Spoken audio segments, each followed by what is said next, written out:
Pamiętam, jak kasetę z tym materiałem wygrzebałem z jakiegoś wyprzedażowego wora w latach 90. Przyszedłem do domu, odpaliłem i usiadłem z wrażenia. Tak pokręconej, popieprzonej, schizofrenicznej muzyki trudno było szukać w moich zbiorach.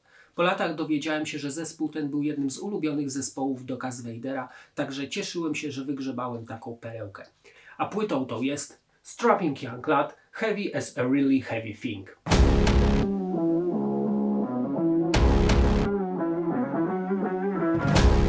Strapping Young Lad powstają w 1994 roku w Vancouver w Kanadzie i wykonują szeroko pojętą odmianę ekstremalnej muzyki metalowej.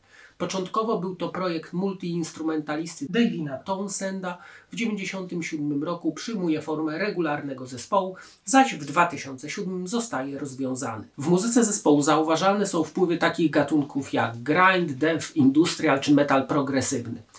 Muzyka charakteryzuje się złożonymi strukturami utworów oraz polirytmiami, a dziś przyjrzymy się pierwszemu albumowi projektu wydanemu w 1995 roku, czyli Heavy as a Really Heavy Thing. Od razu ostrzegam, że muza zawarta na tej płycie nie jest dla grzecznych dziewczynek. Jest mózgojedna do tego stopnia, że po odsłuchaniu powinniśmy udać się na leczenie do psychologa, aby nie zostać, jak to się teraz pięknie mówi, osobą w kryzysie zdrowia psychicznego. Muzyka na płycie jest czasem tak ekstremalna, że sami kanibale niektóre ze swoich utworów musieliby przy tym uznać za ballady.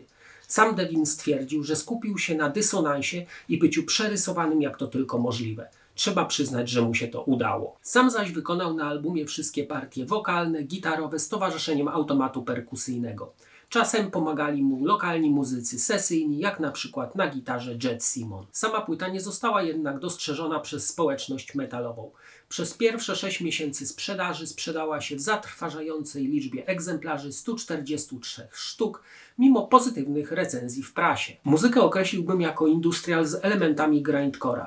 Sporo tu brzmienia maszynowego, noizu oraz psychodeli.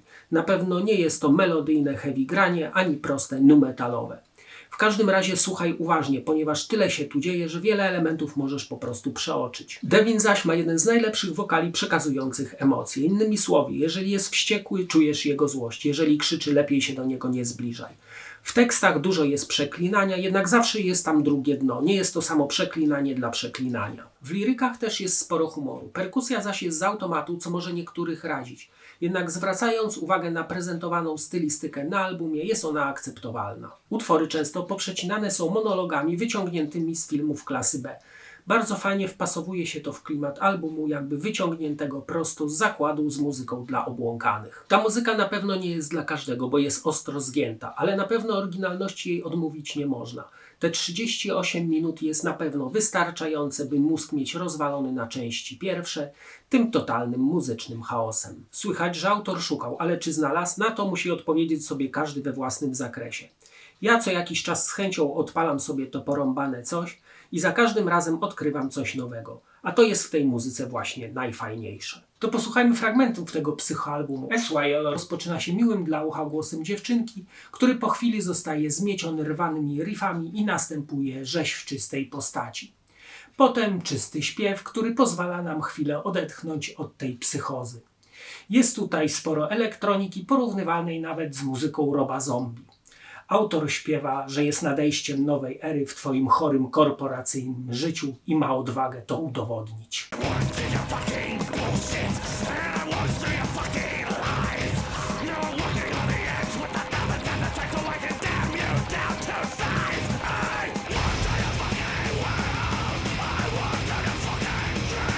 In the Rainy Seasons to industrial z wpływami grindu. Kwadratowy rytm, ciężkie riffy, wariacki wokal oraz punkowa energia tworzą całkiem fajny kawałek, który kończy się monumentalnymi riffami wprost do machania głową. W tekście czujemy przeraźliwe gorąco lipcowego dnia i tęsknotę za deszczem. W tle zaś wizja śmierci ukochanej osoby.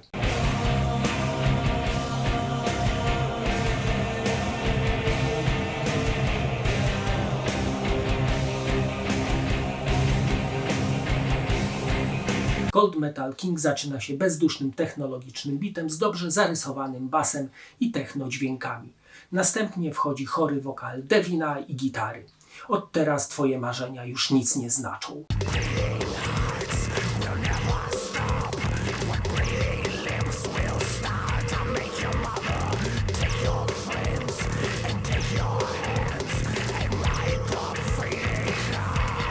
Happy Computer to piękny grindcore'owy wyziew, a Devin wyrzuca z siebie słowa z prędkością światła.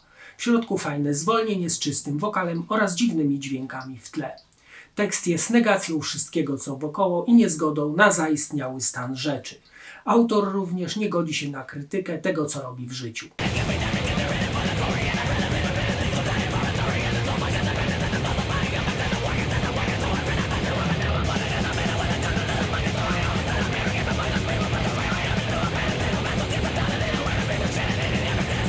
No to zobaczmy teraz okładkę i wkładkę. Okładka jest trochę oczojebna, z wyraźną kolorystyką pomarańczowo-granatową. Całość wygląda na technologiczne struktury, od których aż bije gorącem. Ale jak się przyjrzymy dokładniej, w centrum kadru widzimy zarysowaną twarz, oczy, nos i usta w wykrzywionym grymasie. Całkiem fajny pomysł. Na górze niekulawe logo zespołu, pod spodem tytuł płyty. Wkładka jest dość kolorowa, na pierwszych 2 rozkładówkach Devin napisał parę słów o albumie z dedykacją płyty dla jego śmierdzącego tyłka. Dość to osobliwe, ale co robić? Na środkowej rozkładówce jest parę fajnych fot Devina, krótkie bio oraz wycinki z gazet na temat zespołu. Wszystko pod wiele mówiącym tytułem Strapping Young Mad. Na 2 ostatnich rozkładówkach umieszczono teksty do utworów. Na stronie zamykającej wkładkę podano info, gdzie i kiedy nagrano płytę, kto był producentem, podziękowania i tym podobne. Na płycie CD wydrukowano część okładki wraz z logo zespołu, tytułem albumu oraz logo Century Media, gdyż to wydanie jest właśnie z tej stajni, wzbogacone o dodatkowe nagrania z teledyskiem. Na stronie zamykającej pudełko umieszczono tytuły utworów wraz z bonusami i wideoklipem wraz z logotypem Century Media. Jeżeli szukasz muzyki innej od tej, którą znasz, pogiętej, psychicznej, szaleńczej, ale również z dużą dawką humoru i dziwnych podziałów rytmicznych,